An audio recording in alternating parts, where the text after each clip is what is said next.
Listo. Bien, chicos, muy buenas noches. Darles la bienvenida a nuestra clase número 10 en el programa por asesoría de pares. Este es el curso de histología y esta semana venimos, ¿no?, trabajando lo que es el sistema digestivo, parte 3.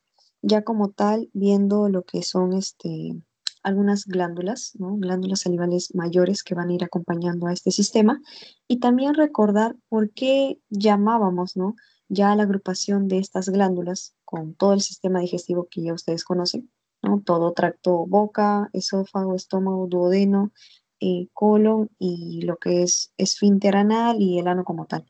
¿Qué pasa o qué nombre toma cuando yo le agrego otras glándulas, si yo le agrego otros órganos? Bien, eso vamos a también conversarlo en la pequeña introducción que he preparado. El índice de la presentación va a estar compuesta por hablar sobre todo de los acinos y los conductos, es decir, la porción que va a favorecer en la producción de esa sustancia que necesito para que el proceso digestivo se realice como tal, y también el conducto, el cual es la estructura que va a conducir, ¿no?, esa sustancia que estoy generando. Las glándulas salivales mayores, acá vamos a hablar de estas, el hígado como tal, el páncreas y la vesícula biliar. Si tienen cualquier consulta, pueden ir dejándola también por el chat o prendiendo el audio. Bien, cuando hablamos nosotros acerca de lo que era sistema digestivo uno y 2, bueno, en este caso ya lo han visto un poquito en teoría, veíamos, ¿no?, a todos estos órganos, ya siendo desde la boca hasta todo el tracto digestivo, estómago, duodeno, colon, disculpen, ya colon, con una característica que compartían. En este caso, siendo histológicamente y con un origen embrionario similar o igual, se le conocía como lo que es un sistema. Entonces, como para poder señalar eso, siempre que ustedes escuchen hablar de un sistema, van a ser órganos que compartan características como un mismo tejido o tipo de tejido histológico. Asimismo, pueden ser del mismo origen embrionario. Ahí yo le llamo a eso sistema. Pero cuando yo hablo de un aparato, que es algo que habíamos conversado en aparato respiratorio, recuerden que esto siempre va a tener un apoyo de otras estructuras y ya en este caso puede que no sean iguales con tejido histológico o también con origen embrionario. Entonces, al aparato digestivo ya se le conoce si es que yo agrego otras glándulas como las que estamos viendo en el índice. Entonces, vamos a ir mencionando ahora sobre las funciones que tiene este sistema. Vamos a ver que tiene, ¿no?, lo que es la función digestiva, es la porción más importante y se refiere a lo que es la segregación o claro, la secreción de enzimas digestivas, las cuales van a permitir que en este caso se pueda, ¿no?, favorecer lo que es la degradación de carbohidratos, de proteínas, de también lípidos, ¿no?, que vayamos a consumir. La segunda función importante es la de lubricación, pues permite, ¿no?, que en este caso este sistema produzca moco, una sustancia viscosa que facilita el paso del bolo alimenticio a través de todo el conducto. Luego está la porción protectora, en este caso también asociada a lo que es la porción mucosa, ya que en este caso por la producción de esta sustancia se va a facilitar, ¿no? En este caso que no se vea quizás agredida por, no sé, alguna entrada de algún objeto extraño, que no raspe, ¿no?, esa estructura o ese tejido.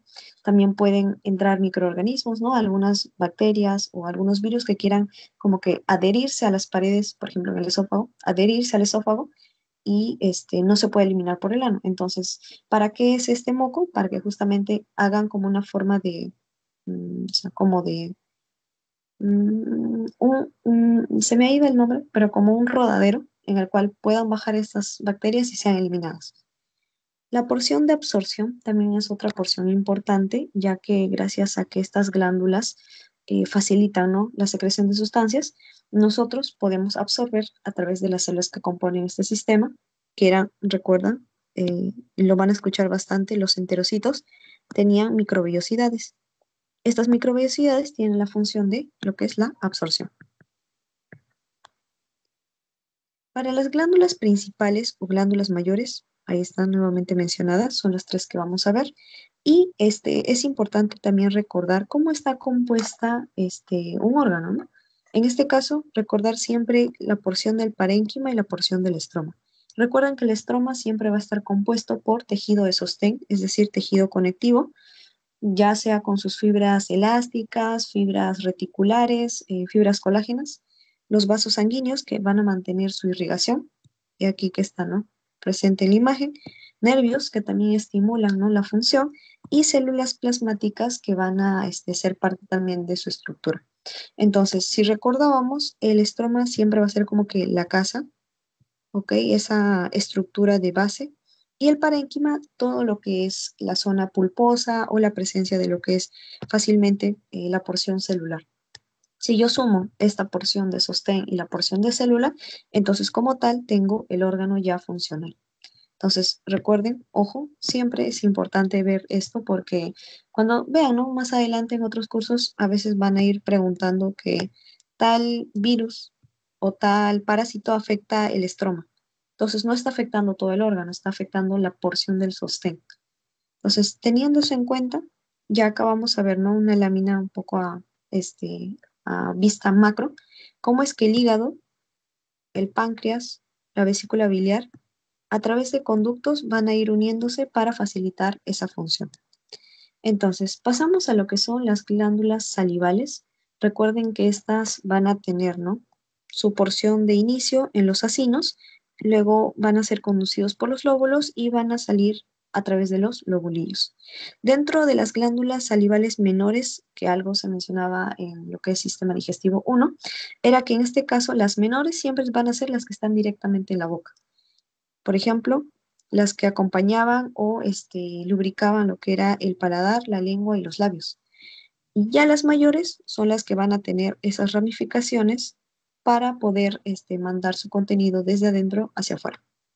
Entonces, estas glándulas mayores van a presentar una unidad secretora que también puede ser conocida como acino o adenómero. Recuerden, este es otro nombre al cual le pueden llamar a su unidad secretora. Y vamos a tener tres tipos de unidad secretora. Las serosas, que van a ser un tipo de células piramidales, que van a tener, ¿no? En este caso, un citoplasma basófilo. Y cuando recuerden, ¿no? La palabra de basófilo es porque justamente al darle la tinción hematocilina eosina, se va a pintar de un color púrpura. ¿Por qué? Debido a que tiene abundante retículo endoplasmático rugoso. Luego también vemos que este puede tener un núcleo esférico, va a estar posicionado de manera central y en este caso, ¿no? Tendría la función de lo que es la secreción para, por ejemplo, la glándula parótida. En parótida, glándula parótida, vamos a presenciar la mayor cantidad de este tipo de células, células serosas. Luego pasamos a lo que es el segundo tipo, que son las mucosas. También son células piramidales, pero en este caso ya van a ser células en forma o de color pálido. A estas yo las llamo normalmente células fantasmales porque de verdad, no, incluso su núcleo es casi un poco difícil de notarlo por la presencia de bastante moco. De ahí el nombre. Y luego están, ¿no? Si hay uno de otro, entonces debo tener una célula que agrupe estas dos características. Y en este caso son los mixtos. Van a tener una porción serosa y una porción mucosa y van a presentarse en forma de media luna. Voy a presentar el nombre que tiene esta media luna unas láminas más adelante. Entonces, para que estas unidades secretoras funcionen, recuerdan cuando vimos tegumentario, habían células mioepiteliales que actuaban como si fuera una mano absorbiendo o bueno, aplastando una esponja para liberar el contenido. Entonces, estas miopiteliales se posicionaban, si recuerdan esa imagen, por ejemplo, acá mi célula con el contenido y acá a los lados tenía células miopiteliales que al momento de realizar la contracción facilitaba la salida de la sustancia. Y ya como tal este cuadrito, unidades conductoras o conductos excretores, lo voy a presentar en esta laminita que quiero que me ayuden visualizando sobre todo uno, el tipo de célula y dos, el nombre. Bien, teniendo esas dos características ya en mente, entonces van a poder identificarlo fácil cuando está dentro del ovulillo y cuando está fuera del ovulillo. Entonces, cuando hablábamos de que un órgano era protegido por una cápsula, ya sea tejido conectivo, en este caso va a haber la opción o va a tener la característica de que este tejido conectivo se invagine. Al invaginarse, es decir, cuando saque estructuras como paredes hacia adentro, van a limitarme zonas. Bueno, no lo voy a cerrar, pero van a limitarme zonas que en este caso van a guardar estructuras que en este caso se llaman lobulillos. ¿Ok? Vemos acá entonces esta porción de la cápsula que me limita zonas o lobulillos gracias a que ésta se esté invaginando. Entonces, regresamos y empezamos con la primera porción que viene a ser el acino. El acino va a ser células, ¿no? En este caso, cubiertas por las células mioepiteliales que van a posarse sobre una membrana basal. Estas se encuentran acá, están de color azulito y son, ¿no? Como que el inicio, ¿no? De lo que es la secreción. Luego, cuando yo salgo del acino, voy a verme con su primer conducto, que es el conducto intercalado. ¿Qué tipo de célula va a tener? Una célula cuboidea simple baja. ¿Recuerdan? Simple, bajita.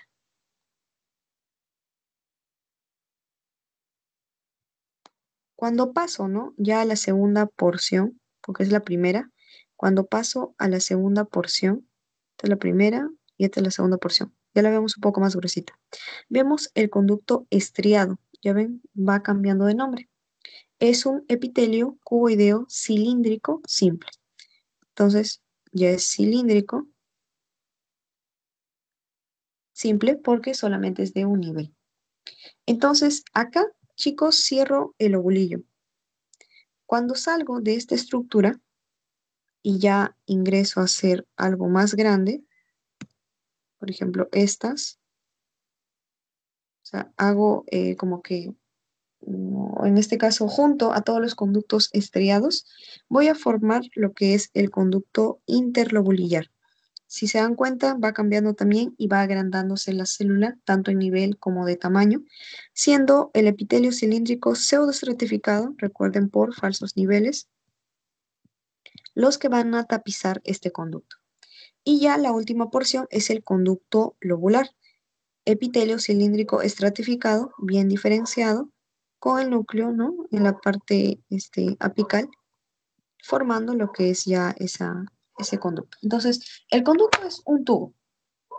Entonces, a lo largo de lo que va a ir saliendo del órgano, va a hacerse más grande y va a cambiar, en este caso, tanto de nombre como de tipo celular. Tenemos acá también otra imagen de resumen. Cuando termina el ovulillo, de acino, intercalar, estriado, interlobular y lobar. Listo. Ahora sí, pasamos a lo que vienen a ser las tres glándulas salivales mayores. Tres son las que vamos a conocer en este momento. La primera es la parótida, una de las glándulas salivales de gran tamaño y va a tener, ¿no? Así como todas, lo que es la cápsula o lo que es bueno, en este caso el sostén, ¿no? Normalmente en presencia de fibras colágenas y elásticas para poder facilitar su contracción.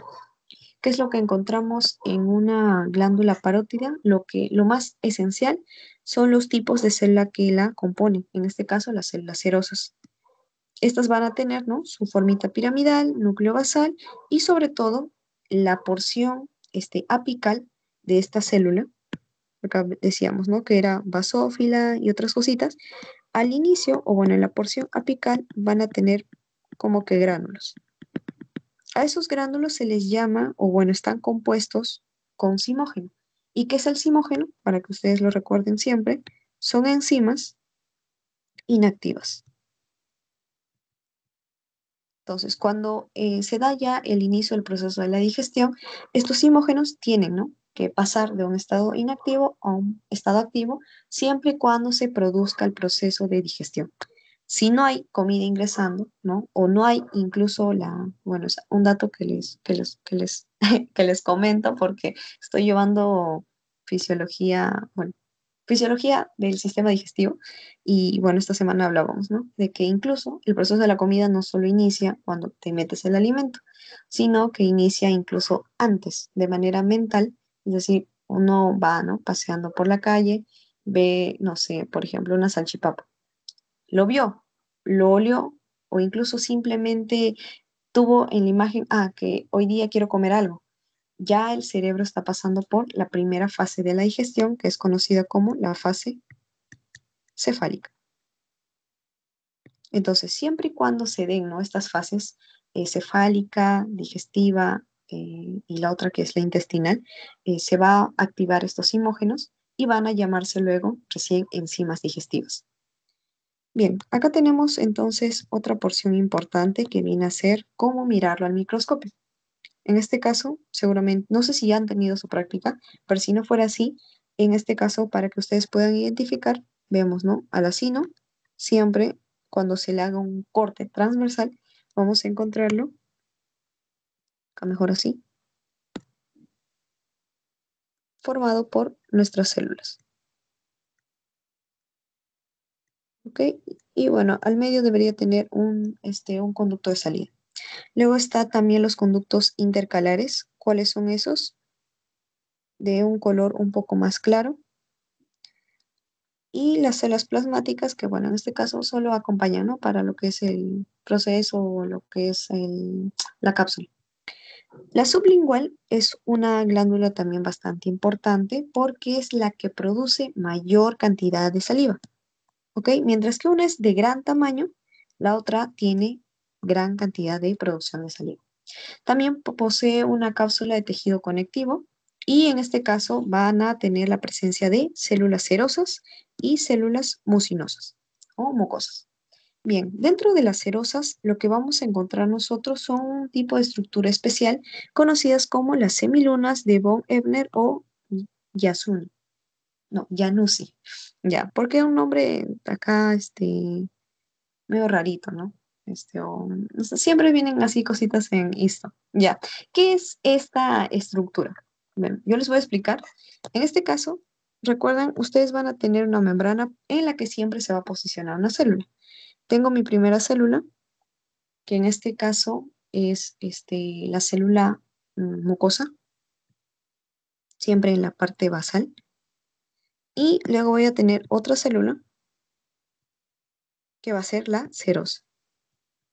A la suma de estas dos se les conoce como semilunas de von Ebner. Por eso es que son dos tipos de células superpuestas, una cubriendo a la otra. Listo. Un dato adicional de esto, no, porque, bueno, como tal, les digo células y las estructuras que puedan tener de manera individual. Disculpen, está fallando, así que tengo que salir de la presentación para poder evitar el bug. Ya. La glándula submaxilar es algo un poco peculiar debido a que no va a tener una cápsula definida, pero lo que sí va a tener en gran presencia es las células mucosas predominantes. Es decir, dentro de ella voy a encontrar a esas células que van a tener un aspecto fantasmal. Si se dan cuenta, no se ve tampoco mucho el núcleo.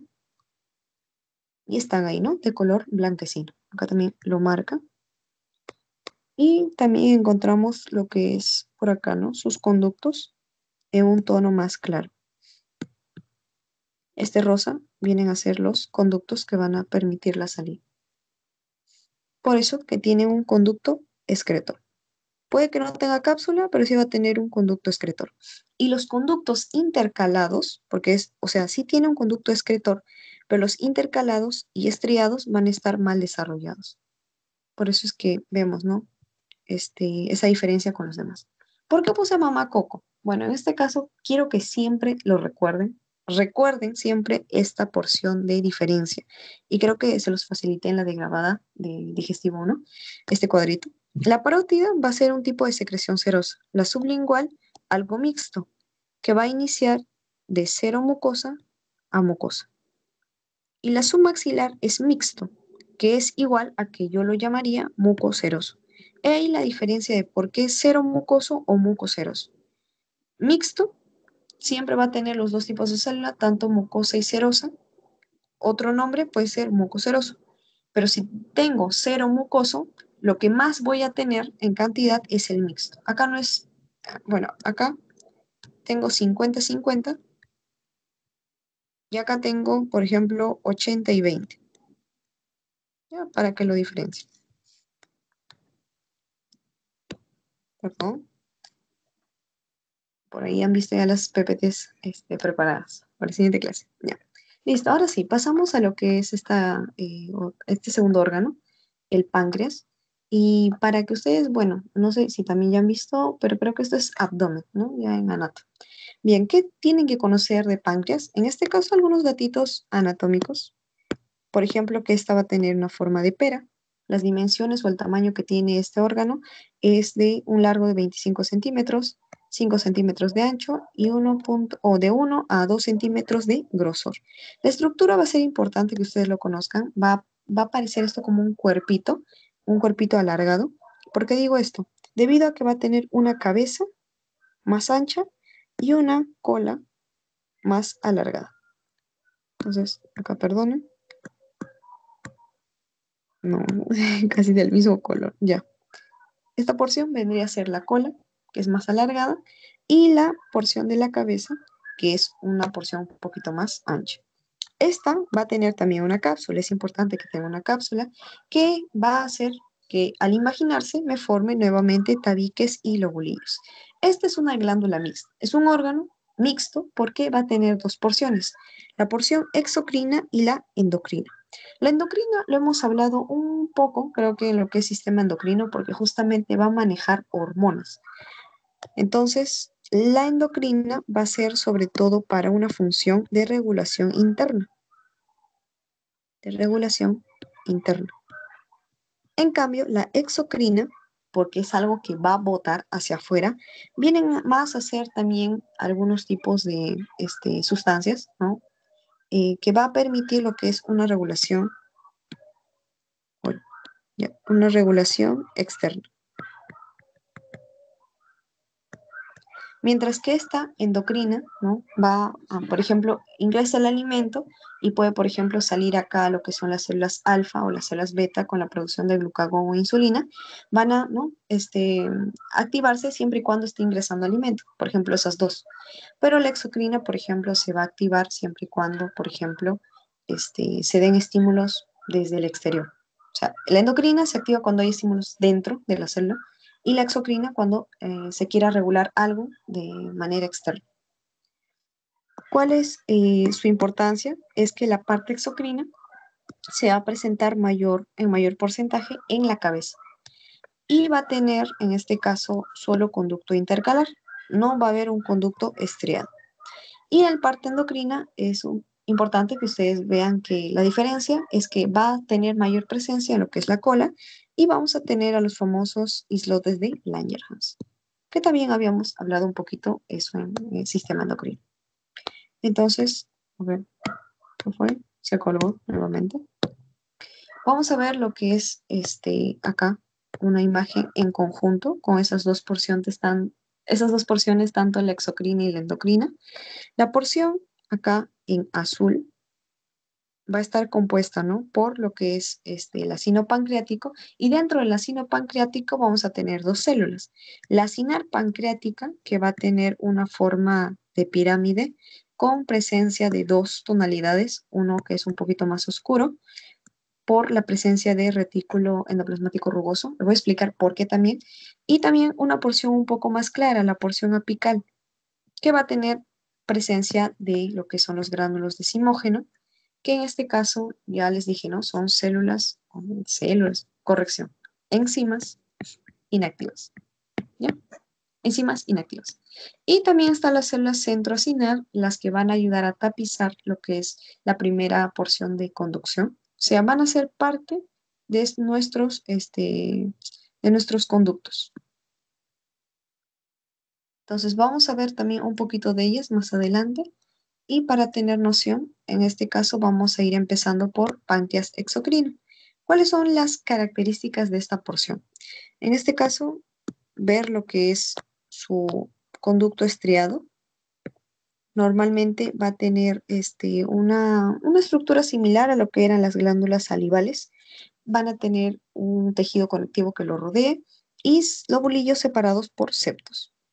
Por ahí, ¿no? Uno que otro término ya hemos ido tocando también en aparato respiratorio, entonces ya como que los van ubicando, ¿no? El lobulillo, ¿qué es, no? Que es también un septo, que son separaciones porque algo ha hecho que se formen, ¿no? Espacios, como viene a ser el tejido conectivo invaginándose.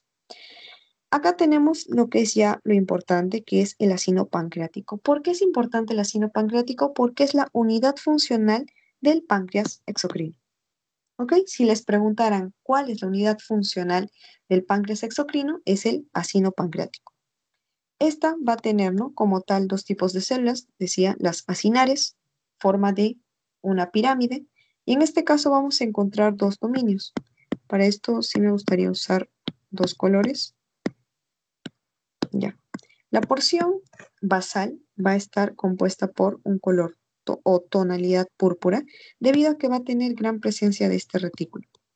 Entonces, al tener, ¿no? esas cargas, el retículo va a pintar de esta tonalidad cuando se le ponga la tinción hematocilina eosina. Pero la porción apical va a tener una tonalidad más a rosa, más a fucsia, porque va a tener presencia de gránulos de simógeno y y también la presencia de aparato de Golgi. ¿Ok? Entonces son estas organelas que por tener una carga van a pintarse de cierto tono cuando se las involucre con la tinción hematocilina eosina. Y luego están, ¿no? las células centroacinares, un dato ya como que adelantando, son las encargadas de producir agua y bicarbonato. ¿Por qué son importantes los ácidos pancreáticos? Y ahora sí, ¿qué es lo que secretan, no? O sea, que ya me explicaste la estructura y el conducto, pero ¿de qué son fundamentales? Bueno, estas se van a encargar, uno, de elaborar, almacenar y liberar. Miren, hay tres cosas que hacen. Elaboran, almacenan y liberan. Liberan proenzimas, es decir, antecesores de una enzima. Es como que una enzima que está como que construyéndose y terminando de funcionar correctamente. En este encontramos al tripsinógeno, al quimiotripsinógeno, la procarboxipeptidasa y la elastasa. Enzimas que van a ver mejor en el curso de Bioca, pero si quieren ir, ¿no? tecleando más o menos de qué, o sea, o qué función tienen, también pueden hacerlo. Pero para adelantarles y algo que sí voy a es mencionarles más o menos las funciones de las enzimas. Recuerden, estas enzimas son proteínas catalíticas que son encargadas de, en este caso, acelerar lo que es el proceso de degradación de un alimento que viene, ¿no? como macro a su porción micro, o sea, hacerla en fragmentos chiquititos. De eso se encarga una enzima.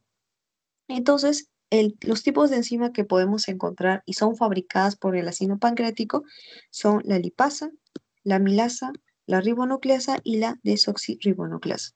La lipasa, fundamentalmente para lo que es la degradación de los lípidos, de ahí el nombre, la amilasa para lo que son los carbohidratos.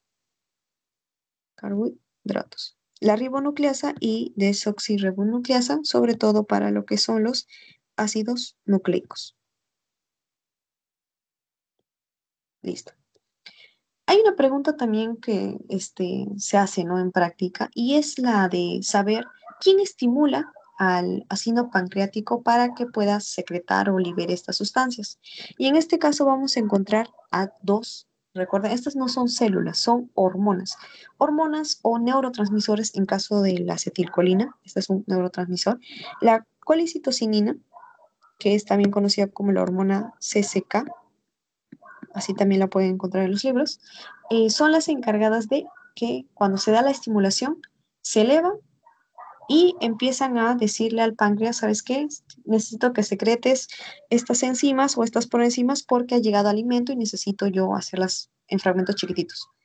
Ya entonces el páncreas se activa, ¿no? y empieza a estimularse por estos dos personajes, la colecistocinina y la acetilcolina. Bien, hasta ahí chicos, ¿hay alguna consulta? Seguimos, me dejan su like.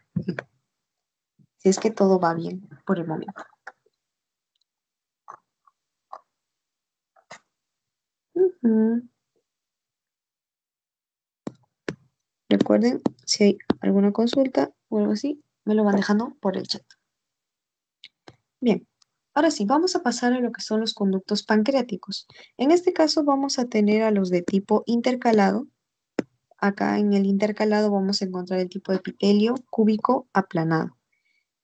Es decir, tu cúbico quizás no tan formado como un cubo, sino un poquito más aplastado. Ya, eso es. Luego, el conducto interlobulillar, que también es algo que lo presentan estos conductos pancreáticos, van a estar formados por tres tipos de células: las columnares, las caliciformes y las enteroendocrinas. Entonces, teniendo esto, ya con eso cerramos lo que es la porción del acino pancreático y solamente faltaría hablar sobre las centroacinares que tienen una PPT después de esto. Ahora sí, algo chiquito es esta porción del páncreas endocrino, que en este caso va a ser, ¿no?, fundamentalmente organizada por los islotes de Langerhans. En estas vamos a encontrar dos cosas. Uno, la forma de irrigación que recibe esta, que en este caso es el sistema portal ínsulo-acinar. Es decir, son los vasos que van a irrigar a los islotes para mantener, ¿no?, en este caso, su oxigenación y su nutrición. Vamos a encontrar la segunda porción, que son los cordones anastomosados de células endocrinas. ¿Y de qué van a estar formados estos cordones? De células, en este caso cuatro, que se les presenta en su teoría. Las células alfa, presentes en 20% y se ubican en la periferia. Es decir, si yo hago, ¿no?, mi islote de Langerhans, voy a colocar de manera periférica a mis células alfa, ¿ok? A las alfa. ¿Y de qué se encargan, no?, las alfa? De lo que es la liberación o la fabricación de glucagón. Y el glucagón va a favorecer lo que viene a ser el aumento de glucosa en sangre. Listo. Por otro lado, las células beta, que son las que abundan más y están sobre todo por todo el lado del islote, están de manera central, también de manera periférica, en 70% son las que van a fabricar lo que es la insulina. Esta hace una función de reversa al glucagón. En este caso, disminuye la glucosa en sangre. Las células delta, en una menor cantidad, en 5%, también presente en todos los islotes, va a ser la encargada de lo que es la liberación de la somatostatina y la gastrina. Listo. ¿De qué se encarga cada una de estas dos? La somatostatina, quiero que lo recuerden siempre también en endocrino, es aquella que va a inhibir a todas las otras células. En este caso, la función del alfa y de la beta. Es decir, inhibe al glucagón e inhibe a la insulina. Es inhibidora por naturaleza. Y la gastrina, en este caso, es la que va a ayudar a estimular lo que es la liberación del ácido clorhídrico, que es fabricada por las células parietales. Y ya acá hay una célula F, que es como que la que agregaron, es la encargada de lo que es libera lo que es el polipéptido pancreático. ¿Listo? Vemos acá, ¿no?, una figurita que ve a lo que son los islotes de Langerhans, las células alfa, las células beta más pequeñas, el ducto de lo que son los ácidos pancreáticos, porción exocrina y porción endocrina. Y todo eso dentro de esta glándula mixta. Bien, algo que también me gusta resaltar siempre cuando presento cuadros es identificar lo fundamental. Acá, bueno, en este caso, yo usaría esta tabla para lo que es fisiología, pero ustedes lo pueden observar para poder comprender sobre todo la ubicación, la localización y la función como tal de estas células y las hormonas que van a secretar, ¿no? En este caso vamos a ir con ustedes viendo y marcando, si es que están con la presentación a la mano, la función de las células beta. Recuerden su porcentaje, 70%, son las encargadas de lo que es la liberación de insulina y amilina. Acá hay una nueva, ¿no?, que en este caso no la mencioné, pero es la encargada de inhibir el vaciado gástrico y en este caso también lo que es la liberación del glucagón de las células. Las células alfa. Las células alfa, en menor porcentaje, en 20%, son las encargadas del glucagón, aumento del glucemia. Las células delta, 5%, somatostatina, y también aquí está, ¿no? El péptido intestinal vasoactivo, o también conocida como la VIP. En este caso, favorece la inducción de la glucogenólisis, ¿ok? La que en este caso va a ser ya una función para poder ¿no? controlar lo que es el proceso de todo el proceso digestivo.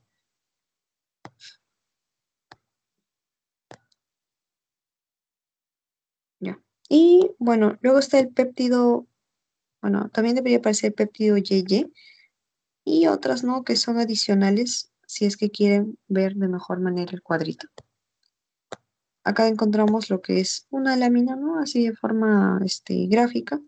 La presencia de células alfa, células delta, las células beta, y acá están los capilares que acompañan para favorecer lo que es la nutrición e irrigación de estos islotes. También una laminita, un poquito más ya a lo real, ¿no? Con la placa histológica o su corte. Están los acinos pancreáticos. Miren, acá es fácil que lo identifiquen porque, recuerden esto, cuando yo vea, ¿no? Células piramidales, poniendo, ¿no? La porción apical al centro y al medio encuentre una porción un poco más clara, esas son mis células centroacinares, que son las que se presentan acá. Entonces, las centroacinares, como les decía, son las encargadas de lo que es la producción de agua y bicarbonato. Asimismo, estas centroacinares van a permitir lo que viene a ser con esta liberación de dos sustancias, la neutralización del pH que está viniendo, ¿no? De parte del estómago. Entonces, para explicar un poquito, recuerden, tenía mi estómago con su antro unido al duodeno y acá toda la porción de lo que es el sistema digestivo, ¿no? Ya. ¿Qué pasa? Cuando entra el alimento y acá en el estómago empieza a juntarse a través del movimiento peristáltico y otros, se junta con enzimas. También se lanza o bueno, se libera lo que es el ácido clorhídrico, que en este caso tiene la función de aumentar el pH. Bueno, en este caso sería disminuir, para decirlo de manera correcta, disminuir el pH a un estado ácido. Pero ¿qué pasa? Cuando ya se ha formado el quimo, ¿no? Esa bola de todo el alimento con algunas enzimas dentro de ella, pasa a lo que es el duodeno. El duodeno ya es una estructura que busca que el pH esté neutro. En este caso, suba de un ácido a un neutro más o menos en un pH 7. Pero ¿cómo hago para que este ácido, ¿no? disminuya? Con la liberación de agua y bicarbonato. Estos dos elementos favorecen lo que es el equilibrio del pH. Entonces, ya acá, en el duodeno, con el pH equilibrado, el quimo puede avanzar y en este caso ser absorbido a través de las microvellosidades de los enterocitos que forman el intestino y de esa manera el bolo termine, ¿no? Y ya se produzca lo que es todo el proceso después. Y sobre todo también porque una enzima que trabaje en el duodeno, al estar en contacto con un pH ácido, se va a desnaturalizar. Es decir, va a perder su capacidad catalítica. Por tanto, es necesario que se neutralice este quimo para que estas enzimas que trabajen en la porción del duodeno o del intestino sin necesidad de ser inactivadas. Ah, y esta es otra hormona también importante, quien ayuda a que se produzca el bicarbonato o quien le dice a la célula centroacinar, fabrica el bicarbonato o libera agua, la secretina. Entonces, llévense también este datito porque sí fue preguntada, entonces quizás podrían volver a repetirlo. Centroacinares, que son parte ya casi de lo que es también la formación de los conductos intercalares y las acinosas. ¿Listo? Y ahora sí, pasamos al tercer órgano, que es el hígado. Es como tal un multiusos. Yo lo conozco así porque, bueno, hace poco también tuve un seminario sobre esto. Y si te das cuenta, cuando empiezas a ver, ¿no? Todas las funciones que este órgano cumple, mm, uno queda sorprendido, porque se mete en todo. Se mete para lo que es la ah, detoxificación, ¿ya? Es la palabra, detoxificación e inhibición de drogas y tóxicos. También está en lo que es la secreción de la bilis, la función endocrina, como por ejemplo de tener la producción de vitamina D, ¿no? O sea, la vitamina D la absorbemos, por ejemplo, de los rayos solares, pero es en el hígado en el cual se tiene que tener la primera activación de vitamina D para luego ya ustedes, les conté un poco el sistema endocrino, esta vitamina D se termine de activar completamente y la podamos usar. Está dentro del proceso del metabolismo, por ejemplo, en lo que es gluconeogénesis, lo que es la glucogenólisis, ¿no? Que es en este caso utilizar el carbohidrato para convertirlo en energía, o cuando ya no tenga ingreso de carbohidrato, utilizar proteínas, lípidos, de, por ejemplo, las proteínas que están, ¿no? O forman parte de los músculos, es todo esto comandado por el hígado. Entonces, se dan cuenta, está prácticamente metido en una que otra función y su daño puede ser perjudicial. Listo, vamos a ver que este hígado es el segundo órgano y glándula más grande del cuerpo, siendo también mixta por tener una porción endocrina y exocrina. Va a tener una cápsula, ¿no? De fibras colágenas y elásticas que se las conoce en anato como cápsula de Gleason, la que permite, ¿no? Que este hígado se mantenga en su posición, que es el hipocondrio derecho, y de ahí no salga. Va a presentar dos lóbulos, el derecho y el izquierdo, y van a tener dos lóbulos pequeños que por la forma van a ser conocidos como el cuadrado y el caudado.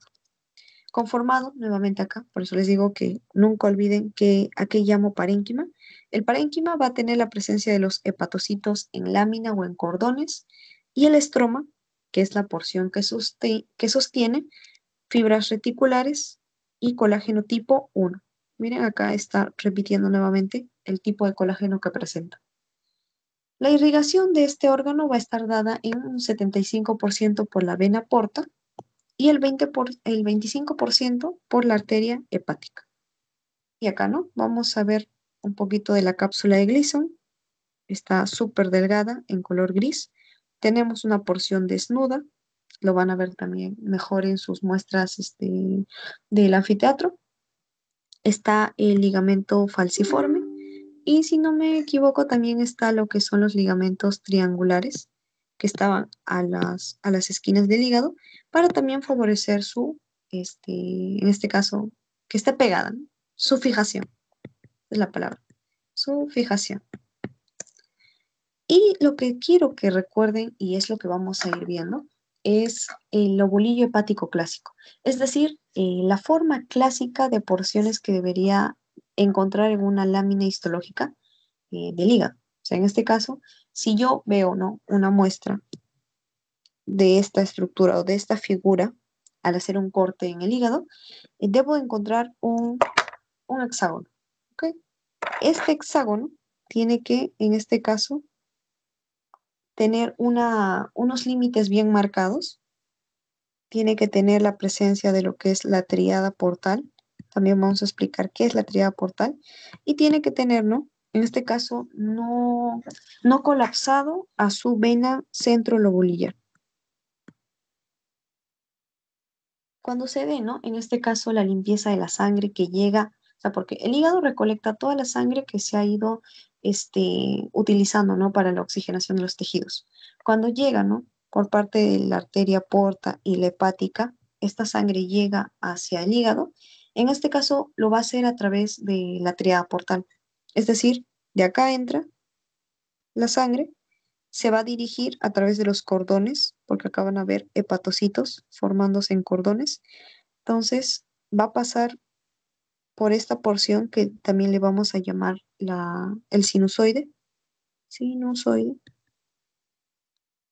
Ya, en el sinusoide, que es una especie de capilar que va a estar delimitado por cordones de hepatocitos, es por donde va a pasar la sangre para realizar lo que es su limpieza. Sangre ya limpia totalmente, va a pasar por la vena centrolobulillar y en este caso se va a ir ya, ¿no? A lo que es la vena cava inferior y ya llega al corazón y el corazón empieza nuevamente a lo que es bombearla para que se dé, ¿no? La limpieza nuevamente de esta sangre. Entonces, conociendo este lobulillo, es importante que yo encuentre este lobulillo porque también si es que yo no lo encuentro, significa que está pasando algo con el tejido. Y en este caso podría ser, por ejemplo, la presencia de cirrosis o algún daño hepático. Listo. Y acá, como les decía, el lobulillo hepático clásico va a ser la unidad estructural y funcional de lo que es este órgano. Al centro va a tener su vena central o centro lobulillar, va a tener bueno, formado, o sea, en forma de columnas, o también conocido como trabéculas de Remack, también se les podría preguntar con ese nombre. ¿Quién tiene las trabéculas de Remack? El lobulillo hepático clásico, por donde van a desembocar la sangre que les decía, ¿no? Que van a buscar limpiar. Limitadas por los sinusoides capilares por donde va a pasar esta sangre, y vamos a encontrar tres interpretaciones aparte, no, bueno, dos interpretaciones aparte, porque ya una la mencionamos, de figuras que se van a ir formando en el hígado, si es que yo hago el corte histológico. El que me faltaba es el lobulillo portal, que me forma un triángulo, y el acino hepático que me forma un rombo como tal. Antes de pasar justamente esas figuras, es importante nuevamente también recordar cómo es un hepatocito. El hepatocito es aquella célula, ¿no? La principal que vamos a encontrar dentro de este órgano.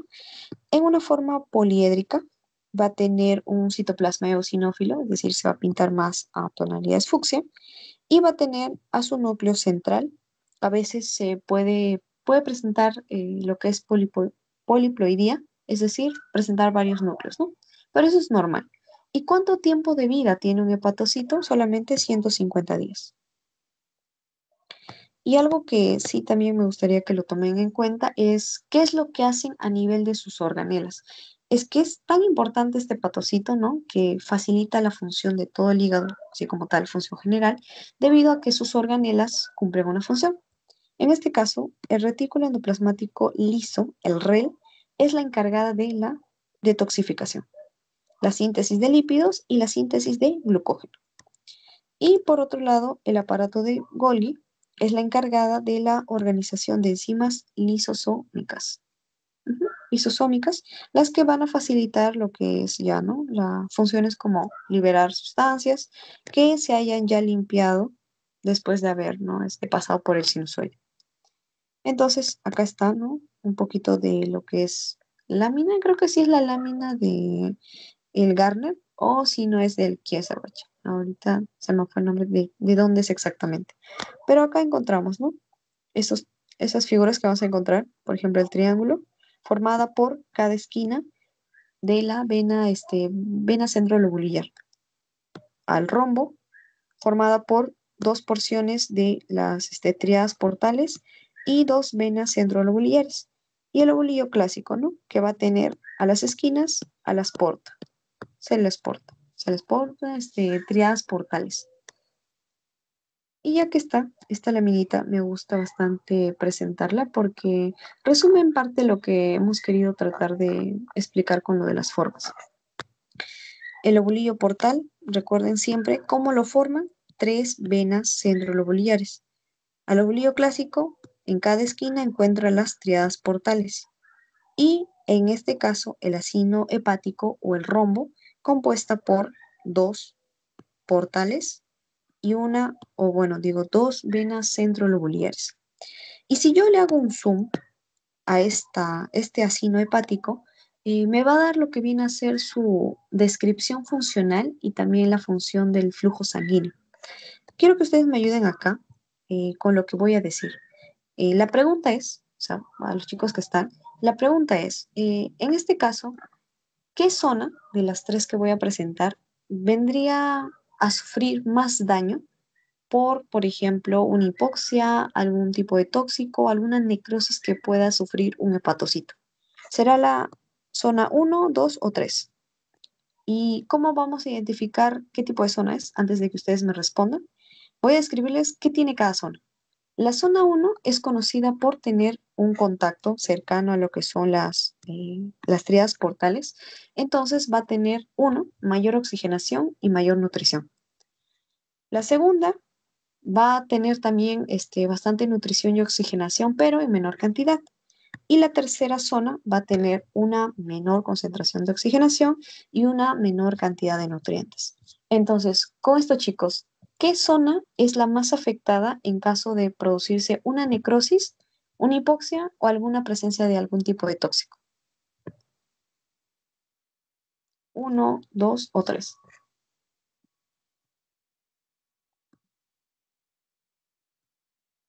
¿Qué zona creen que se afecte más? La primera, Ya, uno, tres, alguien más para ahí romper las votaciones. La 3, Ya, tres. A ver, ¿por qué dirías, Mónica, que es la tres? que tiene menor cantidad de oxígeno en vivo, menor nutricional, algo así escuché. Sí, sí, está bien. Entonces, la idea, ¿no? O sea, sería, ¿no? De que en este caso la que está como que más activa por recibir nutrición sería la más afectada, ¿no? Por eso quizás Rubén me mencionó la uno. Pero en realidad es a lo inverso. Aquel que reciba menor nutrición y menor oxigenación, que es la zona 3, va a ser la más afectada cuando haya una hipoxia o si ingresa algún tipo de necrosis. O sea, significa, cuando yo digo necrosis, es porque este patocito va a empezar, ¿no? A entrar en lo que es un estado de muerte celular. Entonces, para que inicie, ¿no? Su proceso de degradación o su proceso de muerte, en este caso va a iniciar por esta primera opción. Porque como está menos oxigenada y no le llegan nutrientes, ya pues esta zona va a ser la primera dañada y ya la porción como que esté salvándose, la porción más nutrida, fortalecida, sería la zona uno. Entonces, en caso de que a ustedes se les consulte cuál es la zona, el hepatocito, ¿no? O en este caso, si yo veo miacino hepático, porque estamos hablando del rombo, ¿cuál de las tres zonas del acino hepático es la más afectada por una hipoxia o una necrosis? La zona 3. ¿Ok? Quedándonos con esa idea, pasamos ya a lo que son las partes funcionales por zona del hepatocito. Entonces, ¿a qué me refiero con esto? Ya vimos hace rato lo que es cómo está o cuál es la forma de un hepatocito y qué organelas presenta para que pueda cumplir esas funciones o tantas funciones que tiene. Ah, antes de pasar esto, hay una proteína que se llama la beta-catenina. Cuando yo, por ejemplo, quiero hacer, ¿no? Un estudio de este signo hepático, si yo encuentro a esta beta-catenina, esta es ya una señal que está mandando el hígado, o bueno, en este caso el hepatocito, para decirme que se está intentando reparar o está intentando crecer nuevamente.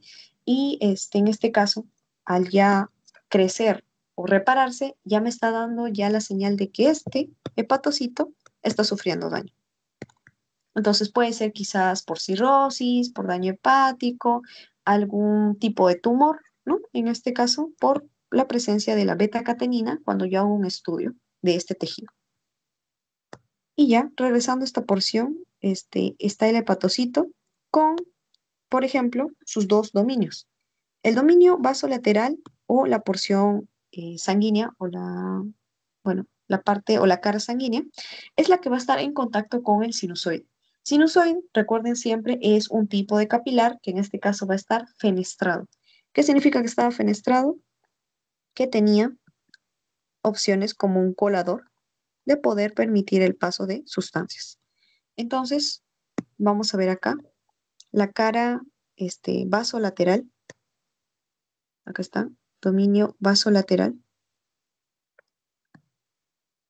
que vendría a ser esta porción. Es siempre cara vasolateral la que esté mirando al sinusoide. Esto es el sinusoide. Y recuerden, acá está, miren, una célula está como que entrando y saliendo. Ahorita vamos a conocer qué célula es esta también. Pero si se dan cuenta hay como que espacios, ¿no? Por donde justamente va a permitir el ingreso de algo o de alguien.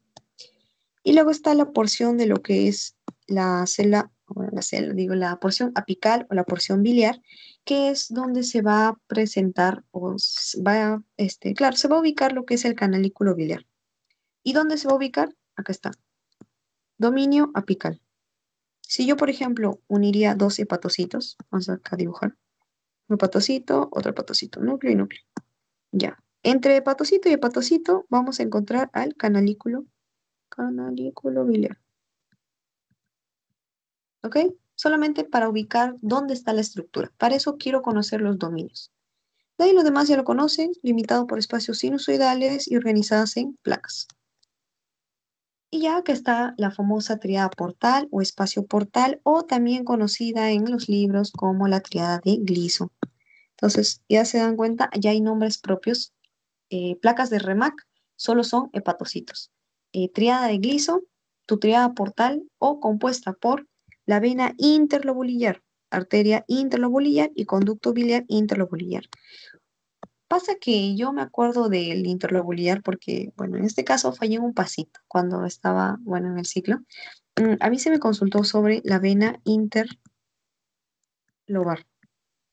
Todos tenían como que esta opción y se nos consultaba si era verdadero o falso, ¿no? En este caso, quizás también por el tiempo o el corto tiempo que teníamos prepasito, que era mi última pregunta, bueno, dije, pues, tiene vena, ¿no? O sea, ya me mencionaba en las opciones arteria, conducto y pucha, ponen vena interlobar o claro, interlobar nada más colocaron. Y dije, pucha, suena parecido. Debe ser esa. No, había otra opción donde solamente había una arteria y había un conducto. Entonces, por pensar que estaban las tres, confundí, ¿no? Lo que era esta porción, interlobar. Tiene que tener la palabra interlobulillar. Siempre y cuando tenga la interlobulillar, esa es parte de la triada de Gleason. ¿Ok? No cometan ese error, lean bien y siempre fíjense, ¿no? ¿Qué tipo de estructura están viendo? Listo, ¿qué encontramos acá? Yo encontré también otra referencia, no es el Garner, que también los vasos linfáticos eran parte de la triada de Gleason, pero ya no sería una triada, sería un cuarteto. Pero por su teoría nos vamos a quedar solamente en triada. No debo encontrar neutrófilos en este tipo de, bueno, en esta triada portal. ¿Por qué les digo? Porque si están los neutrófilos, significa que estos están detectando algún tipo de daño. Entonces, el hígado no está sano. Hay algún tipo de daño, ya sea por el ingreso de alguna célula extraña o algún tipo de, no sé, bacteria, virus, parásito, ¿no? Que está deambulando por ahí. Va a estar rodeada por la placa limitante, que está formada por hepatocitos. Bien, voy a graficar acá, al toque nomás, ¿a qué se refiere con la placa limitante? Recuerdan que tenían, ¿no? Esa porción hexagonal de todo lo que era bueno, tu lobulillo hepático clásico, ¿ok? Y había dicho que tenía su vena central, o sea, también se le conoce así, la vena central con sus cordones, no voy a dibujarlo completo, sus cordones, las triadas, voy a poner por eso acá el 3, las triadas portales. ¿Qué pasa? Yo sé que si hago un zoom a esto, porque yo les hice ver una imagen súper cercana a este lobulillo, si yo hago un zoom, voy a encontrarme otro hexágono. Ay, perdón, me fui chuequis. Ya, voy a encontrar otro hexágono. Pero para que yo delimite justamente esta figura, es necesario que haya hepatocitos, ¿no? Porque todo está formado por hepatocitos, estén limitando. Entonces, esa placa limitante son hepatocitos que se están formando en filas, pero no tienen esta porción, ¿no? Como lo harían las placas de RAMAC, sino que están a un costadito o sea, como limitantes para que me formen la placa limitante. Y ya con esta placa puedo ir identificando, ya, acá tengo un hexágono completo y acá también otro hexágono. Entonces, el ovulillo hepático clásico está sano, saludable, no hay alguna alteración en su estructura. Perdón, nuevamente se dio el bug de la presentación.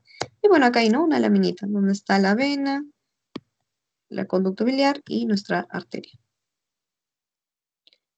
Listo. Ya casi entramos ya a las células, que es la fase final ya de la presentación. Encontramos a los sinusoides. Bien, ¿qué son? Son tipos de vasos dilatados, están entre las placas de los hepatocitos y en este caso vamos a encontrar lo siguiente y lo que quiero que se lleven de la presentación son discontinuas. Claro que van a tener una lámina basal, pero esta va a estar discontinua. Va a tener fenestraciones, o sea, espacios. Las fenestraciones son los espacios que dejan entre, o sea, bueno, las paredes que forman, ¿no? Al vaso.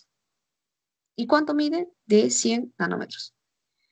Luego, por eso dice que son poros citoplasmáticos, por eso deja, o bueno, en este caso deja salir y deja entrar sustancias. Y bueno, en este caso van a ser las que transporten la sangre desde la porción de la vena porta y de la arteria, y acá me van formando el sinusoide. Entonces, en otras palabras, el sinusoide no es que está separado, ¿no? O sea, tipo, llegan de tu triada portal con la sangre y salto a o sea, a otra estructura que es el sinusoide. No, porque el sinusoide está conectado a estos dos vasos. ¿Y por qué? Porque esta lleva sangre y la vena y la arteria van a llevar sangre. Entonces, vamos a tener vena portal, arteria, conectándose hacia el sinusoide y ahí nace el sinusoide. Y a los extremos vamos a encontrar a lo que son los espacios, ¿no? Espacios, digo, a las placas de remate o los hepatocitos. Listo. Por ahí ya vemos a lo que son las células. Las células de Kupffer son tus macrófagos. Simplemente que han cambiado de nombre al pasar a este tipo de tejido. ¿Recuerdan, por ejemplo, en respiratorio eran los macrófagos alveolares, en tegumentario eran las células de Langerhans, ¿no? Entonces, acá ya células de Kupffer en hígado. Van a estar fijadas, miren, donde se ubican en los sinusoides. ¿Por qué? La sangre puede llevar cualquier tipo de microorganismo o cualquier toxina o algo similar. Entonces, ¿quién tiene que ir a buscar el antígeno? El macrófago. Ante un estímulo, pueden ayudar a que las células de hito, otras células que vamos a mencionar en la lámina siguiente, para que sinteticen colágeno y se produzca la fibrogénesis. En otras palabras, me generan una cicatriz. ¿Pero esta cicatriz será buena o será mala? Vamos a verlo en la siguiente lámina. Las células de Pitt son un tipo de natural killer especializada en el hígado. Son de tipo familia linfoide y van a tener actividad citotóxica. Las NK, para que, bueno, cuando lleven inmuno, directamente buscan a la que esté invadiendo y ¡zas! La matan. Estas no conversan los linfocitos B, ¿no? Que conversan todavía para ver qué cosa le mandamos no sé, al virus, a la bacteria que está ingresando. La NK son natural killer, matan por naturales, entonces aniquila lo que mire, ¿no? En este caso. Y estas van a tener, o sea, bueno, las células PIT van a actuar similar a la NK. O sea, tienen actividad citotóxica. Acá están, ¿no? Las porciones, espacio de Dice y la placa de hepatocito y el sinusoide. Ok, ¿qué es esto, Ture? Espacio de Dice. Cuando lo pregunté, uno empezaba como que a confundir, ¿no? O sea, ya hay espacio de Dice, ¿y a qué es eso? Ya, el espacio de Dice es un espacio, o bueno, un tercer lugar. En este caso va a ser lo que separa al sinusoide de la placa de los hepatocitos. Nada más. ¿Qué cosa separa al sinusoide y la placa de hepatocitos? El espacio de Dice. ¿Y qué puede estar circulando en el espacio de Dice? Células estrelladas. A las famosas células estrelladas. Y acá las vamos a ver en la siguiente. Por acá, por ejemplo, para que la recuerden, a las PIT en un tono azul. Eso es otro tipo de coloración. Ustedes, ¿no? En los brazos de su célula PIT. Listo. El espacio perisinusoidal o espacio de Dice. ¿Ya ves? Yo les traigo con todos los sinónimos habidos y por haber que pueda presentar en su libro de Gardner o en otro. Entonces, espacio de Dice, también perisinusoidal o espacio perisinusoidal. Es en este caso, como les digo, hay que estar bien escrito, espacio entre el endotelio o el sinusoide y la membrana del hepatocito. Sobre todo va a tener microvellosidades para que de esta manera la sangre que se busque no limpiar y esté entrando por el sinusoide, pase al hepatocito, se purifique y lo lance nuevamente para que pueda seguir su camino y llegue hasta la vena central. Pero acá hay una célula. Estas son las células estrelladas perisinusoidales o células hito. Ya, estas son las famosas hito. Ya. ¿Qué pasa acá? En este caso, lo que normalmente deberían hacer estas células es almacenar grasas y la vitamina A. Pero ¿qué pasa? Si hay un proceso patológico, estas van a empezar a diferenciarse, o sea, cambian de forma y se van a diferenciar a miofibroblastos. ¿Recuerdan en qué tipo de tejido encontrábamos a los miofibroblastos? Blastos. ¿Recuerdan? ¿Qué tipo de tejido? Por ahí, soplo. Empezaba con C. Conectivo. Conectivos, los viendo. Conectivo, ya. Entonces, se diferencia miofibroblastos, entonces estas recuerdan que, al igual que los fibroblastos, elaboraban su material, ¿no? Su matriz extracelular liberando fibras, ¿no? Y en este caso, las que van a liberar son las fibras de colágeno. ¿Qué pasa si dentro de un órgano yo le empiezo a poner fibras que endurecen? ¿Qué pasaría con el hígado? En este caso, dejaría de cumplir su función, habría un daño, una mayor cicatrización, entonces ya no tendría al hígado sano, ¿no? O sea, prácticamente valió si es que está, ¿cómo se llama? Almacenando cicatrices, porque esta célula hito, o sea, sé que es buena, ¿no? Para almacenar, pero si se diferencia por algún proceso patológico, me provoca lo que es la cicatrización. Entonces, por ahí, ¿no? Se van como que respondiendo preguntas de por qué a veces el hígado se daña. Se daña porque estas se están activando. Y ya nuestro último órgano, la vesícula biliar. Porque tiene el nombre de vesícula biliar, podrían decir que es la que secreta la bilis. No, esta solamente la almacena. La que la secreta es el hígado, ¿ok? Con esa idea para toda su vida. La que secreta la bilis es el hígado, más no la vesícula biliar. En este caso también se va a encargar de recepcionar la bilis, de concentrarla y mandarla cuando se necesita, por ejemplo, la degradación de los lípidos. Y las capas, que es lo que nos interesa en este curso, es la mucosa, la muscular y la adventicia. Esta, recuerden, no va a tener submucosa, ¿ok? En digestivo 1 sí hay estructuras que tienen submucosa, pero acá esta no la tiene. ¿Cómo va a ser su mucosa? Epitelio columnar simple, un solo nivel de las cilíndricas. Y va a tener microvellosidades que permiten la absorción de sodio, la cual se está, ¿no? Permitiendo que se tenga la sustancia en la bilis. Y la lámina propia, que es, recuerden, siempre el colchoncito va a ser la lámina propia, donde descanse esta célula, y esta va a estar formado por tejido conectivo laxo. La adventicia, o puede cambiar al nombre de serosa, siempre y cuando esté en cierta estructura. Si está pegada al hígado, o sea, la bilis está pegada al hígado, esa porción de tejido se va a llamar adventicia. Pero si es la bilis, o sea, digo, la vesícula separada del hígado, o sea, está como que ya la parte anterior, eso se llama serosa, es la porción libre. Y acá encontramos ya nuestro cortecito, lámina propia, donde va a descansar la célula, y luego todo es cilíndrico, con microvellosidades. La muscular son fibras que permiten lo que es la contracción. Y la adventicia, que es ya la capita más externa, ¿no? Esto es hacia adentro, por si se han olvidado, y esto es hacia afuera. Listo. Y ya también, perdón, otro bug. Es importante saber lo que son sobre los conductos que van a permitir la salida. Está el conducto cístico, no sé si ya, todavía no llevan abdomen, yo ya estoy como que ya hubieran llevado. Conducto cístico más el conducto hepático común me forman el colédoco, que es el que va a penetrar lo que es la papila duodenal y de esta manera llega al duodeno. Ya en el duodeno, que por ejemplo están pasando, por ejemplo, las grasitas, los lípidos, llega la bilis, le da lo que son los ácidos biliares y ya se da el proceso de emulsificación. Emulsificación. Acá, datito adicional para que ustedes vayan y digan en práctica. Emulsificación es hacer que las grasas grandes que están entrando se conviertan en gotas pequeñitas. Y para que estas gotas no regresen a formar una gota grande de grasa, se ponen los ácidos biliares al costadito o rodean estas gotas para que eviten, ¿no?, juntarse. Listo.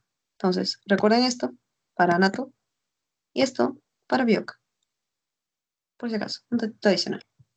Y ya mi última lámina, creo que esta presentación no quiere terminar, encontramos a las hormonas que van a hacer que esta vesícula funcione. ¿Quién va a activar? En este caso, la colicitocinina o la CC, no, claro, la CCK, ya, que permite su relajación, la relajación del esfínter de Oddi y también la contracción de la vesícula. Hay fibras parasimpáticas, ¿no? Las que se encargan de lo que es, en este caso, bueno, lo parasimpático es la opción que permite la relajación. Pero en este caso, dentro del sistema digestivo, es la parasimpática la que ayuda a que se libere acetilcolina para también favorecer la contracción. Es el sistema en el cual se ven inversas estas funciones. Y esta, que es también lo patológico, la presencia de Rokitansky-Ashov. ¿Qué es esto, no? Bueno, es una condición en la cual la mucosa, que recuerdan que estaba bien delimitada por su lámina propia, va a invaginarse de la nada. Se va a invaginar y vamos a encontrar estos, como que porciones de mucosa en la porción de la capa muscular.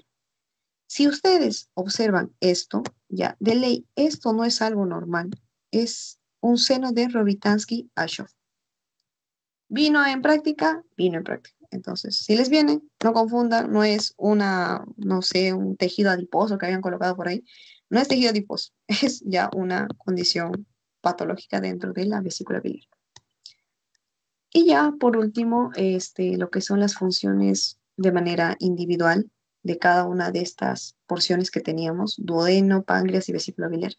¿Qué hacen cada una? Bueno, en este caso, bueno, por parte de lo que es, ya, en el duodeno se va a ver lo que es, bueno, a nivel del estómago, la liberación de la gastrina. ¿Qué es la gastrina? Una hormona que va a ayudar a estimular a que se secrete el ácido clorhídrico para poder formar, bueno, en este caso para poder preparar el quimo, ¿no? Y ya tenga más o menos lo que he comido degradado a cierta parte. Luego, a nivel del páncreas, la hormona fundamental va a ser la secretina. ¿Qué era la secretina? La que ayudaba a lo que es la liberación del bicarbonato. Si ya tenía mi quimo con, bueno, ácido, cuando llegue al duodeno, tengo que tener algo que neutralice el pH y esto lo va a hacer gracias a que la secretina está estimulando la liberación de bicarbonato.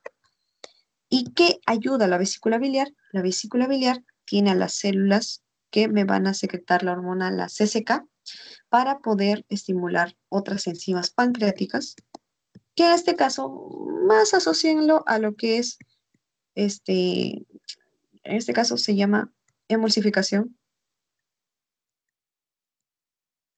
de lípidos. ¿Ok? Sobre todo ahí van a actuar lo que son las sales biliares, que están acá, almacenadas en la vesícula biliar. La bibliografía de la presentación, coman bien muchachos, y muchas gracias. Entonces, hasta ahí, si tienen alguna consulta, alguna duda, si no, estaríamos pasando al Kahoot. Son 25 preguntas. Entonces, si tienen alguna duda, me la pueden hacer llegar. Si no, pueden estar conectándose ya a lo que es el Kahoot.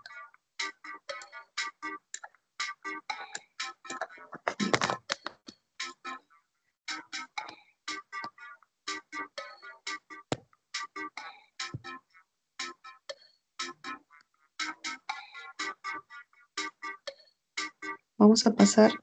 Uy, ¿qué es esto? Ya. Voy a ir pasando el código por el grupo.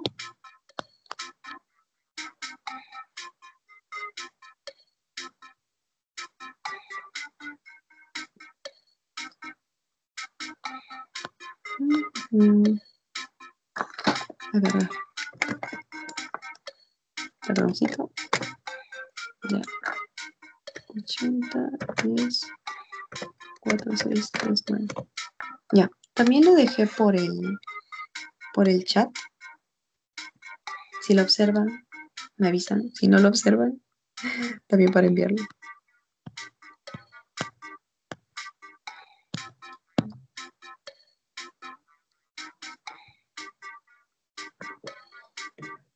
¿Está Rubén?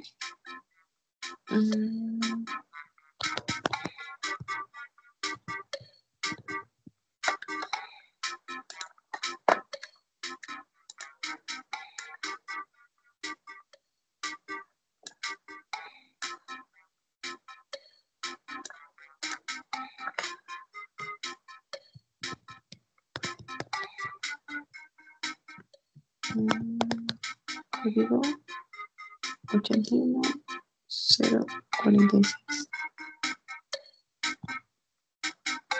23, no. Ay, no.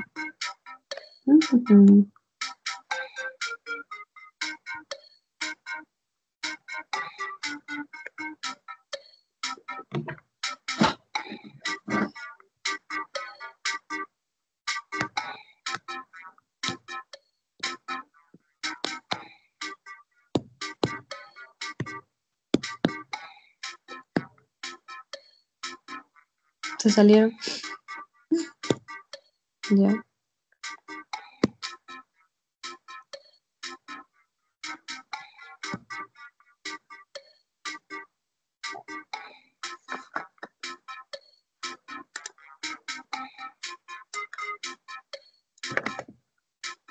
Entró Dana. Vamos a ver por acá. Ya está. También está en el grupo. Entró Mónica. ¿Quién me falta? Ya, Matías.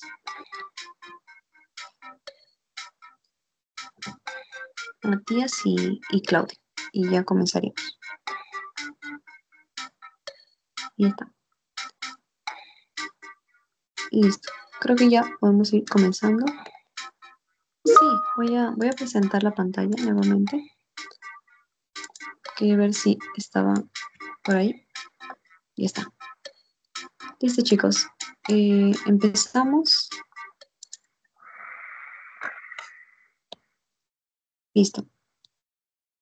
Tiene preguntas de las 7, 8 y semana 9. Esta no, la vamos a presentar en el siguiente Kahoot. Dice, ¿cuál es la hormona que produce la célula principal de la paratiroides y cuál es su función principal? La PTH, la ACTH, la T3.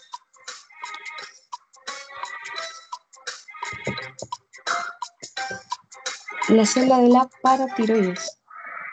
Muy bien, la PTH. Y así les va a venir, o sea, tal cual las siglas, o puede venir la paratormona, que es, recuerdan, ¿no?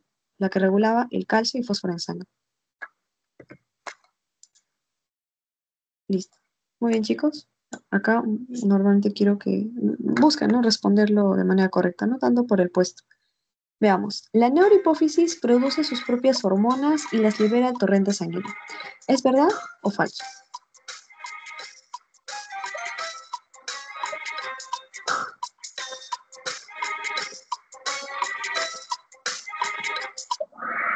Falso. Muy bien. ¿Recuerdan? La neurohipófisis solamente es la que almacenaba, ¿no? Por ejemplo, la oxitocina y la hormona antidiurética, porque la que los sintetiza en realidad es el hipotálamo. ¿Qué capa del corazón contiene las fibras de Purkinje? Y yo les dije eso, ¿no? Que era una clásica de clásicas. El endocardio, el miocardio, el pericardio o el epicardio.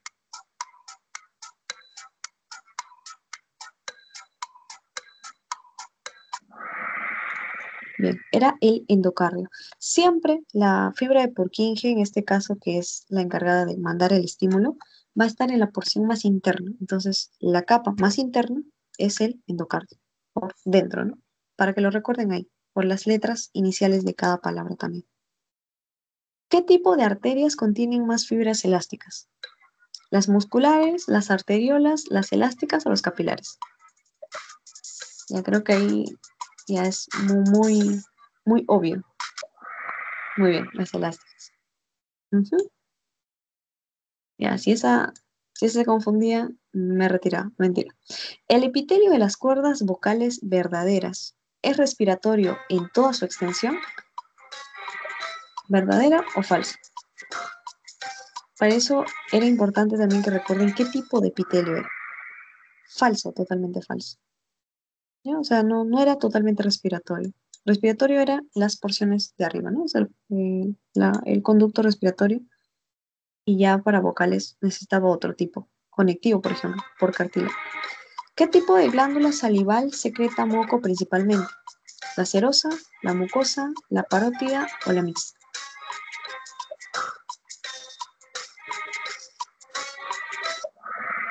La mucosa. Ujú. Porque era la que secretaba lo que era moco, o mucina también, ¿no? Que pueden encontrarlo con ese nombre. Ahí va Dana con la racha, muy bien. ¿Qué plexo se encuentra en la submucosa del tubo digestivo? ¿Auerbach, Meissner, Pacini o Malpighi? Dos de ellas ni las hemos visto. Muy bien, la de Meissner. Rápido, chicos, muy bien. Ujú. Habilidad, habilidad. La desaparición de placas cartilaginosas marca la transición de bronquios a bronquiolos, ¿verdad o falso? Verdadero. Muy bien. Cuando ya evite, ¿no? O sea, esa C de cartílago, o sea, cuando había una C, ¿no? En la lámina ya estaba pasando a lo que era otra estructura. ¿Cuál es el nombre del sistema que transporta sangre oxigenada desde el corazón a los tejidos? Habían dos circulaciones, ¿ok? Pero había una que mandaba ya al final a todo, la sistémica. Ujú. Por el nombre, sistemas, ya empieza a mover todo lo que es a nivel corporal, a nivel general. Listo. ¿Qué célula sintetiza el factor de von Hildebrand en los vasos sanguíneos? ¿Célula muscular lisa, el fibroblasto, el onocito o la célula endotelial?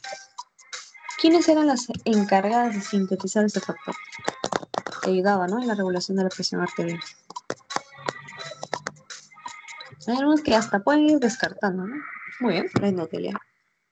Fibroblasto conectivo, la muscular, no tenía nada que ver.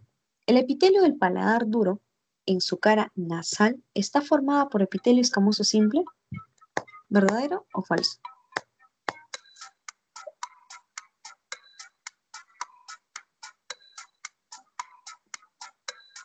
Vamos, chicos. En su cara nasal.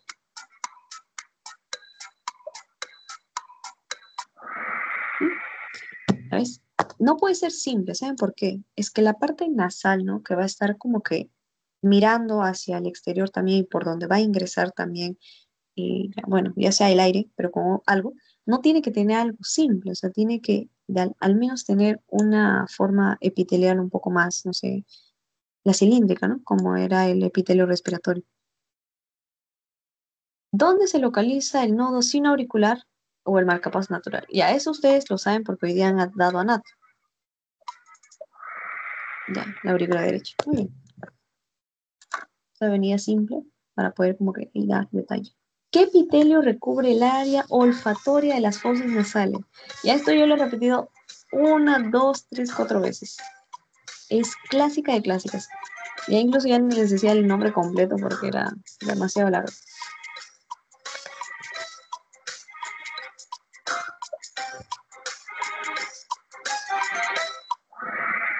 Ya, es el pseudoestratificado cilíndrico. Si es simple ciliado, recuerden, o sea, al ser simple no va a poder absorber como lo harían varios niveles, pero el pseudo certificado, a pesar de que sean falsos niveles, era lo clásico desde la porción olfatoria, o sea, desde las fosas nasales hasta casi llegar, ¿no? A la porción de la faringe. ¿Qué célula del epitelio respiratorio produce moco? ¿La ciliada, la basal, la caliciforme o la clara? Eso también es un tipo de pregunta clásica. Siempre preguntan cuál es la forma, ¿no? La caliciforme. Ajá. Tenía forma de cáliz y también producía moco. Esas eran sus dos estructuras características. ¿Qué hormona se sintetiza en la fase exocrina de la tiroides, pero se libera en la fase endocrina? la calcitonina, la PTH, la tiroglobulina, la T3 y la T4.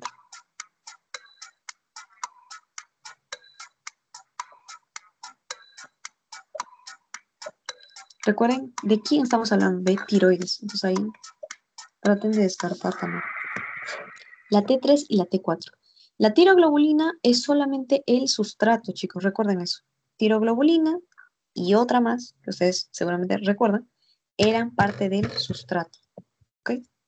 Y la T3 y la T4 es lo que yo botaba a través del torrente sanguíneo ya cuando se había procesado, ¿no? Se había elaborado en el tirocito. Ya. Los acinos serosos de las glándulas salivales tienen citoplasma acidófilo por la abundancia de lisosomas, ¿verdad o falso?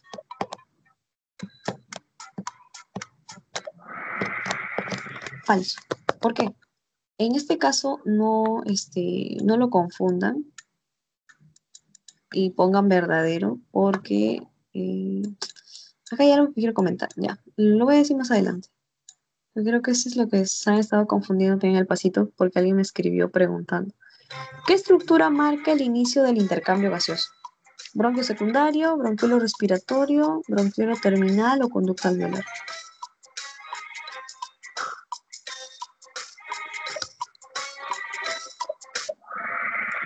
El bronquiolo respiratorio. El conducto alveolar ya es parte de esa conducción, o sea, ahí está muy abajo. El respiratorio, ah, hacia alveolo, conducto alveolar, ya era parte del intercambio gaseoso. Ahí ven, va Mónica, va avanzando. Las células principales del estómago se localizan en la submucosa y secretan pepsinógeno. ¿Verdadero? ¿Falso? Esta pregunta también viene para mí en fisiología. Ay, mi práctica. Van a volver a verla en fisiología. Por eso es que es importante que, bueno, no, por parte digestiva sí. Ya, esta es falsa. Las principales no secretan pepsinógeno.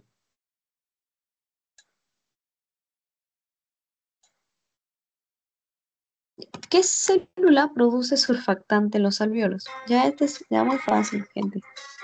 Mi gente latino, neumocito tipo 2. ¿Quién puso la 1? Ahorita vamos a verlo. Ya, no, la 1 solamente forma parte de su estructura. La 2 es la del surfactante. ¿Cuál es la función de las células parietales del estómago? Las parietales, pepsinógeno, moco, nutrientes, ácido clorhídrico. Incluso había una hormona que la estimulaba para poder producirlo. Ya, ¿Qué? está mal. Es la de secretar ácido clorhídrico. Los que marcaron la amarilla está bien. Esta no es. Porque las parietales son las de ácido clorhídrico y era la secretina la que estimulaba. La secretina, la gastrina, la que ayudaba a secretar. Ya, acá un lapsus, borren de su cabeza este número de pasito. La verdadera es secretar ácido clorhídrico. Las parietales.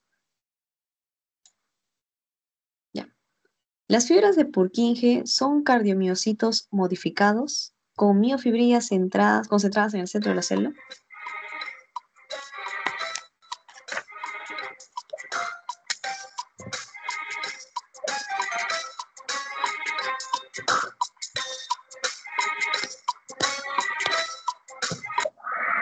Ya.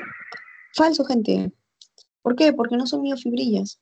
Las miofibrillas eran más de lo que viene a ser ay, se me fue. Tejido esquelético. O las que eran directamente del músculo, no del cardíaco. Acá encuentras más a lo que eran tus discos intercalares, los cardiomiocitos. Miofibrillas, solo esquelético. ¿Cuál de las siguientes afirmaciones sobre las hormonas esteroideas es correcta? Ah, ya, esta sí es para que analicen un poquito de tiempo. Y recuerda, yo les dije, las esteroideas y no esteroideas. Unas tenían algo que les permitía movilizarse. Uy. Ujú, ya, listo. Siempre que tengan esteroideas, ¿ya? Van a ser las que necesiten algo para movilizarse y llegar a su receptor. que son las transportadoras o proteínas transportadoras, como la albúmina, y actúan sobre receptores intracelulares. Las no esteroideas, ¿no? En este caso son las que no necesitan receptor y van a ser lanzadas directamente al tracto, bueno, al tracto sanguíneo para realizar su función. Listo, nos faltan dos. ¿Qué tipo celular de la adenohipófisis secreta hormona del crecimiento? La GH. Las corticotrofas, las somatotrofas, las lactotrofas o las gonadotrofas. Por ahí pueden ir descartando hasta te da la función. Muy bien, chicos, somatotrofas. Lacto, generación de leche, gónadas, estimulación de aparato reproductor femenino o masculino.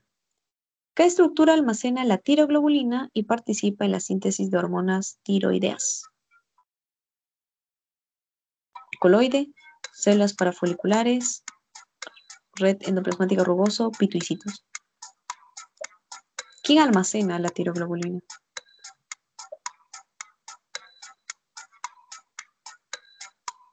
Falta uno. Muy bien, chicos, el coloide. ¿Recuerdan? Esa sustancia gelatinosa que va a tener a la tiroglobulina. Y otro de los sustratos que necesita para elaborar la T3 y T4, que era el yodo. Yodo y tiroglobulina se juntan, me fabrica la T3-T4 y ya puedo tener su acción dentro de lo que es la tiroides. Y la última, mi gente latino. ¿La adenohipófisis tiene células acidófilas, basófilas y cromófobas?